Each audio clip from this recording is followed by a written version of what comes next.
ونسلم على رسوله الكريم.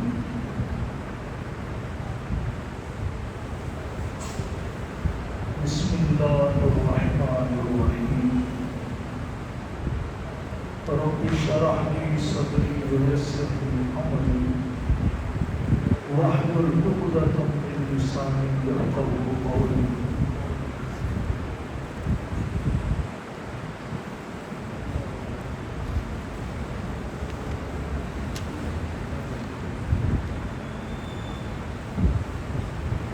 إنا جعلنا ما على الأرض زينة لها لنبلوهم أيهم أحسن عملا وإنا لجاعلون ما عليها صعيدا جرزا. واجب الاحترام گرامی قدر معزز حاضرین محترم، یہ آیات مبارکہ جن کی ابھی تلاوت اور سماعت کی سعادت حاصل ہوئی ہے، سورۃ الکہف کی آیات میں سورۃ الکہف کا درس، ترجمہ، تفسیر کا سلسلہ بالترتیب جاری ہے۔ آج کا درس آیت نمبر 7 سے ہو رہا ہے۔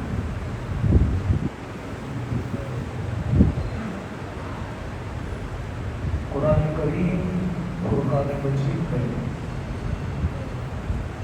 اللہ تبارک و تعالیٰ کے بہت سے احکامات، توحید کا ذکر بھی ہے، حضور اکرم صلی اللہ علیہ وسلم کی تمام انبیاء کی رسالت کا ذکر ہے، آخرت کا ذکر ہے، جہنم کا ذکر ہے، جنت کا ذکر ہے، اور بہت سے احکامات بھی ہیں۔ اور اس کے ساتھ ساتھ قرآن پاک کے احکامات پر انسان کو ذہنی طور پر آمادہ کرنے کے لیے قرآن پاک نے اس بات کا تذکرہ بھی کئی جگہ پر آیا ہے کہ یہ دنیا میں جو اللہ نے تمہیں بھیجا ہے اور تم یہاں پر رہ رہے ہو اور اللہ کی بہت سی نعمتوں سے فائدہ اٹھا رہے ہو، ایک بات ذہن میں رکھو، یہ سب کچھ عارضی ہے۔ تمہاری یہ زندگی بھی عارضی ہے، تمہارا یہ رہنا بھی عارضی ہے، تمہارا نعمتوں سے فائدہ اٹھانا بھی عارضی ہے، اور خود یہ جو کچھ دنیا کی بساط پر تمہیں جو بڑے پرکشش چیزیں نظر آ رہی ہیں، ان کا وجود بھی عارضی ہے۔ ایک دن آئے گا جس طرح تم اپنی آنکھوں سے دیکھتے ہو، اتنے تمہارے ساتھ رہنے والے تمہارے پڑوس میں اور تمہارے رشتہ داروں میں، بزرگوں میں، بڑوں میں، چھوٹوں میں، یہ دنیا چھوڑ کر چلے گئے۔ ایک دن آئے گا تم یہ دنیا چھوڑ کر چلے جاؤ گے، اور ایک وہ دن بھی آئے گا کہ اس دنیا کی بساط لپیٹ دی جائے گی۔ جو سورہ کہف کی آیت نمبر 8 میں فرمایا ہوا، اِنَّا لَجَاعِلُونَ مَا عَلَيْهَا صَعِيدًا جُرُزًا۔ صعید کہتے ہیں میدان کو، جرز کہتے ہیں چٹیا۔ ایک دن آئے گا کہ ہم اس زمین کو چٹیا میدان بنا دیں گے۔ آج تو ہمیں زمین پر درخت بھی نظر آ رہے ہیں، پہاڑ نظر آ رہے ہیں، عمارتیں بھی نظر آ رہی ہیں، پانی کی آبشاریں نظر آ رہی ہے، سمندر نظر آ رہا ہے، دریا نظر آ رہا ہے، تازی ندی نظر آ رہی ہے، ندیاں نظر آ رہی ہیں، یہ ساری چیزیں۔ فرمایا کہ ایک دن آئے گا کہ یہ ساری چیزیں ختم ہوں گی اللہ کے حکم سے۔ جیسے ابھی جو لوگ چاند پر گئے، انہوں نے بتایا کہ وہاں نہ کوئی درخت ہے، نہ کوئی پہاڑ ہے، نہ کوئی پانی ہے، نہ کوئی سبزہ ہے، کچھ بھی نہیں ہے وہاں پر۔ تو جس طرح اللہ نے وہاں ان چیزوں کی صلاحیت نہیں رکھی ہے، اور اس زمین پر جس حصے پہ آج ہم رہ رہے ہیں جہاں اللہ نے ان چیزوں کی صلاحیت رکھی ہے، وہ جب چاہے گا ان کی صلاحیت کو چھین لے گا، ختم کر دے گا۔ جیسے انسان میں اللہ پاک بہت سی صلاحیتیں رکھتے ہیں، لیکن وقت کے آنے پر جب انسان مرور زمانہ کے ساتھ جو بوڑھا ہو جاتا ہے، صلاحیتیں ختم ہو جاتی ہیں۔ میرے پاس ایک نمازی دوست نے وہاں کہنے لگا کہ میرے سسر صاحب کی طبیعت بہت زیادہ خراب ہے، دعا فرمائے اللہ پاک اس کو صحت دے۔ میں نے کہا کیا ہوا؟ کہنے لگا جی وہ اس کا جو حافظہ ہے اس کی میموری ختم ہو گئی، یہ میموری ختم ہو گئی۔ دعا مغرب میں ہم نے دعا کی، عشاء میں آیا کہا کہ ہم نے دعا تو کی، لیکن وہ میموری اس کی 1965 والی لوٹ آئی ہے۔ ابھی وہ جہاں ملازمت کرتا تھا اس کے لیے گھر میں جانے کے لیے سائیکل رکھی، وہ کہتا میری سائیکل میں ہوا ہے، لوٹ تو آئی لیکن اس وقت جو 1922 کا تھا، میرا خیال جو 2022 کا تھا، 2022 والی میموری نہیں ہے، یہ 1965 والی ہے۔ یہ اللہ پاک ہمیں دکھاتے ہیں کہ جب اللہ چاہے انسان کی صلاحیتوں میں سے کوئی صلاحیت طلب کر دے، تو جس طرح انسان، یہ انسان خود ایک پوری دنیا ہے، چھوٹی دنیا اس کو آپ کہتے ہیں، ایک کائنات ہے اندر سے، اس کی صلاحیتیں سلب ہوتی ہیں۔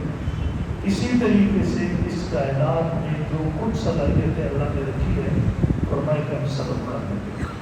وَإِنَّا لَجَاعِلُونَ مَا عَلَيْهَا صَعِيدًا جُرُزًا، چلیے میدان ہوگا۔ یہ میں نے آیت نمبر 8 پڑھی اس لیے کہ تمہید ہم نے اسے باندھی تھی۔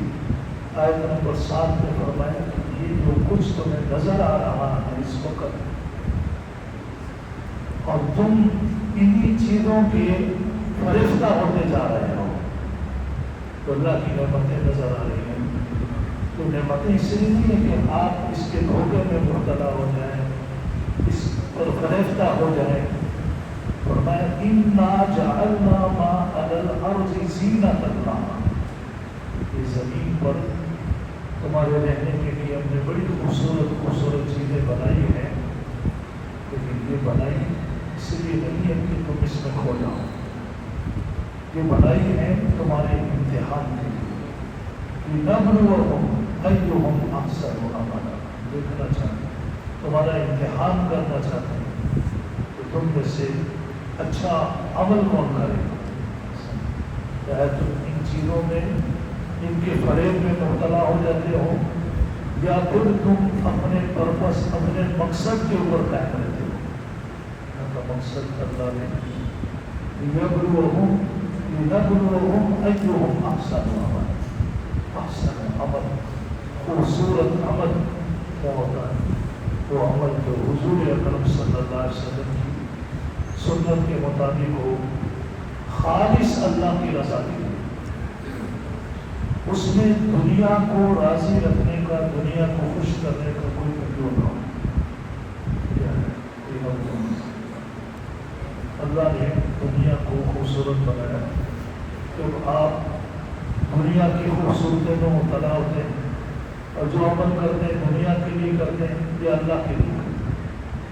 تو میں ایک دوست نے کلپ بھیجا مجھے، اس میں کسی مصور کا لکھا فوٹو گرافر تھا، اس نے اپنی دکان کے سامنے ایک بورڈ لگایا اور اس پر لکھا کہ اپنا ایسا فوٹو جیسے تم ہو ویسے 20 روپے میں کھنچوا لو، اور ایسا فوٹو جیسے تم سوچتے ہو 30 روپے میں کھنچوا لو، اور ایسا فوٹو کہ لوگوں کی نظروں میں تم اچھے لگو وہ 50 روپے کا کھنچوا لو۔ اس نے کہا کہ میری 50 سالہ لائف میں 20 اور 30 والا کسی نے فوٹو نہیں، سب آئے 50 والا کھنچوا۔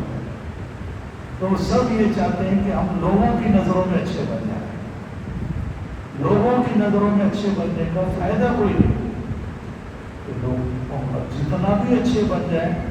تو آپ دیکھیں اپنے ملک میں کیا، جو لوگ پاکستان کے لیے سب کچھ کر گئے تو کیا سارے لوگ ان کی تعریف کرتے ہیں؟ ایسے لوگ ہیں جو ان کی برائی نہیں کرتے. تو لوگ کبھی بھی آپ جتنے بھی اچھے ہو گئے سب لوگ آپ کی تعریف نہیں کرتے. اور اگر ان لوگوں نے اپنی تعریف کی بھی وہ آپ کو کیا فائدہ پہنچے؟ زیادہ زیادہ دنیا کے اندر تھوڑا بہت فائدہ ہو جائے گا. تو وہ فائدہ تو جب انسان کی آنکھ بند ہوگی ویسے ختم ہو جائے گا. اب جو عمل کیا ہے صرف اللہ کی رضا کے لیے وہ معمولی سا عمل بھی ہے. حدیث کے اندر آتا ہے حضور اکرم صلی اللہ علیہ وسلم نے ارشاد فرمایا کہ بنی اسرائیل میں ایک آدمی تھا. اس نے دیکھا کہ راستے میں درخت ہے اور اس درخت کی کچھ ٹہنیاں بالکل راستے میں لٹک رہی ہے اور گزرنے والوں کو اس سے تکلیف ہوتی ہے. اس نے اس لیے سے کہ لوگوں کو تکلیف ہو رہی ہے اللہ کی رضا کے لیے وہ ٹہنیاں کاٹ دی. اللہ پاک نے اسی نیکی کی بدولت اس کی بخشش فرمائی. اللہ کی رضا کے لیے چھوٹا سا بھی عمل کیا جائے وہ عمل اللہ کے یہاں بہت زیادہ وزنی ہے اور اس انسان کی بخشش اور نجات کا ذریعہ بنتا ہے. لوگوں کے دکھلاوے کے لیے لوگوں کو خوش کرنے کے لیے بڑے سے بڑا عمل کیا جائے اللہ کے یہاں اس کی کوئی حیثیت نہیں ہے. تو حضور اکرم صلی اللہ علیہ وسلم نے ارشاد فرمایا کہ جب بھی تم کوئی صدقہ دو اللہ کی رضا کے لیے تو حلال مال کا دو. اللہ پاک حرام مال کو قبول نہیں فرماتا اور حلال مال کا دیا ہوا صدقہ فرمایا تمہارا ایک کھجور کا ٹکڑا جو تم نے حلال مال سے دیا ہے اس کو اللہ پاک اپنے دائیں ہاتھ میں قبول فرماتا اور پھر اس کو اللہ پروان چڑھاتا ہے. جس طرح تم حضور نے مثال دی فرمایا جیسے تمہارے گھروں میں صحابہ کرام جانور پالتے تھے اور کسی کے ہاتھ کسی کے جانور کا اونٹ کا یا گھوڑے کا بچہ پیدا ہو جائے اور وہ اس کی کس طرح کیئر کرتا ہے اس کو پالتا ہے اس طرح اللہ پاک اس کے صدقے کو پروان چڑھاتے ہیں. یہاں تک کہ جب یہ بندہ اللہ کے پاس جائے گا تو اپنا یہ دائیں ہاتھ کا حلال مال کا اللہ کی رضا کے لیے دیے ہوئے صدقے کو اور پہاڑ سے بھی زیادہ وزنی پائے گا. اجر و ثواب یہ احسن عمل اللہ پاک ہمیں دیکھنا چاہتے ہیں کہ ہم اس کائنات کے اندر کیا ہیں. وہی قرآن پاک کے الفاظ کا ایک تو ہے ایک ظاہری ترجمہ ہے. ترجمہ پوچھتے ہیں قرآن پاک میں ایک جگہ سورہ نساء میں اللہ نے فرمایا افلا یتدبرون القرآن. قرآن پاک میں تدبر نہیں کرتے. تدبر کا لفظ یہ دبر سے دال با رے دبر عربی کے اندر کہا جاتا ہے پشت کو انسان کی بیک سائڈ.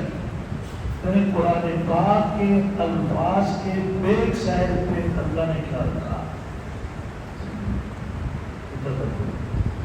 تو اپنے قرآن میں تدبر نہیں کرے گا حدیث میں تدبر نہیں کرے گا وہ 50 سال بھی نمازیں پڑھتا رہے مسجد میں آتا رہے جاتا رہے اس کا مزاج اس کو کبھی دیندار نہیں بنے.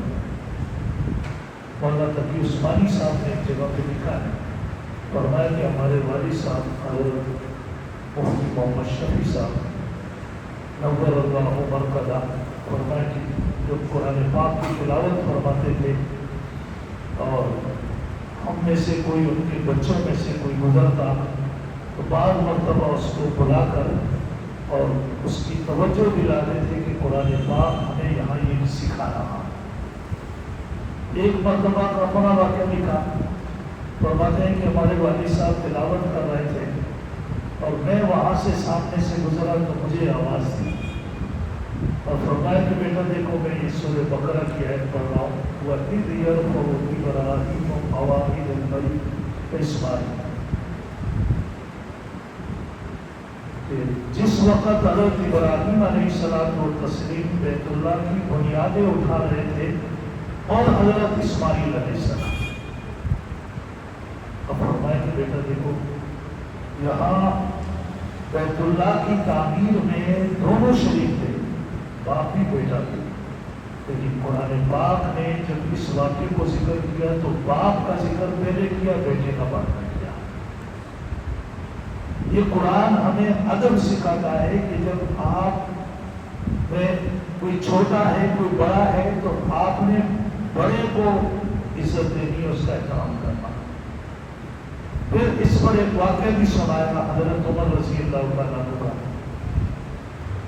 حدیث میں آتا ہے کہ حضرت عمر فرماتے ہیں کہ نبی کریم صلی اللہ علیہ وسلم کا معمول تھا عشاء کی نماز پڑھنے کے بعد آپ کے لیے خاص جگہ بنائی گئی تھی، اور وہ جگہ اوپر کی طرف تھی، اس کے لیے سیڑھی لگی ہوئی تھی، آپ وہاں تشریف لے جاتے تھے۔ اس میں حضرت عمر فرماتے ہیں کہ حضرت ابوبکر رضی اللہ تعالیٰ عنہ سے آپ مشورہ کرتے تھے، اور میں بھی ساتھ ہوتا تھا، میں بھی ساتھ۔ حالانکہ مشورہ جس طرح حضرت ابوبکر سے ہوتا تھا اسی طرح حضرت عمر سے بھی ہوتا تھا۔ لیکن یہ ادب ہے ہمارے اسلام کا، ہمیں ادب سکھایا جاتا ہے کہ اب جب بڑے موجود ہیں تو وہ ذکر بڑے کا کر رہے ہیں کہ مشورے میں حضرت ابوبکر صدیق رضی اللہ تعالیٰ عنہ سے حضور مشورہ فرماتے تھے، یہ نہیں فرمایا مجھ سے مشورہ۔ اور اس میں اپنی بڑائی کا کوئی پہلو آ سکتا تھا، اس لیے اپنا یہ فرمایا کہ میں بھی ساتھ ہوتا تھا، کا مجھ سے پوچھا۔ یہ بظاہر ہمیں لگتا ہے کہ چھوٹی بات ہے، لیکن یہ وہ باتیں ہیں جو اللہ کو پسند ہے، اور جو اللہ کے نیک بندے ہوتے ہیں ان کا اللہ ذوق اور مزاج یہ بناتا ہے، اسی سے پھر ان کے اندر ایک دینداری والا مزاج پیدا ہوتا ہے۔ گفتگو سے پتہ چلتا ہے قرآن میں وَهُدُوا إِلَى الطَّيِّبِ مِنَ الْقَوْلِ وَهُدُوا إِلَى صِرَاطِ الْحَمِيدِ، یہ اچھی اچھی باتیں سنتے تھے تو اللہ کے راستے پہ چل پڑے۔ اچھی باتوں کو سننے کا یہی مقصد ہوتا ہے کہ انسان ان کو سنے اور ان کو سمجھے۔ تو حدیث میں حضور اکرم صلی اللہ علیہ وسلم نے فرمایا مَن يُرِدِ اللَّهُ بِهِ خَيْرًا يُفَقِّهْهُ فِي الدِّينِ، جس کے ساتھ اللہ اچھائی کا ارادہ فرمائے اس کو اللہ دین کی سمجھ، اس کو دین کی باتیں سمجھ میں آنے لگتی ہے۔ اور منافقوں کی سب سے بڑی کمزوری قرآن نے ذکر یہ کی ہے کہ فَمَا لِهَٰؤُلَاءِ الْقَوْمِ لَا يَكَادُونَ يَفْقَهُونَ حَدِيثًا، کہ منافق قوم جو ہے یہ بات کی تہ اور گہرائی تک نہیں پہنچ پاتے، یہ سطحی طور پر بات کو سمجھتے ہیں۔ میں دیکھتا ہوں بعض اینکر جو ہے وہ علماء سے ایسے سوالات کرتے ہیں کہ وہ ایک سطحی سوچنے والے لوگوں کے ذہن کے سوالات ہوتے ہیں، اینکر پھر اپنے چینل کے ذریعے اس کو ہائی لائٹ کرتے ہیں، ان وسوسوں کو لوگوں کے دلوں تک پہنچاتے ہیں۔ یہ ساری چیزیں دین کے اندر منع ہے کہ آپ ایک سطحی سوچ آدمی جس کو کوئی دین کی سوچ ہی نہیں سمجھ ہی نہیں ہے اس کی باتوں کو اپنے سے نقل کر رہے ہیں، مزید لوگوں کے دلوں میں وسوسہ ڈال رہا ہے اور لوگوں کے دلوں کے اندر بھی بدگمانی پھیلا رہا ہے۔ ساری چیزیں سمجھ اللہ ہمیں سمجھنے کی بڑی نصیب فرمائے۔ تو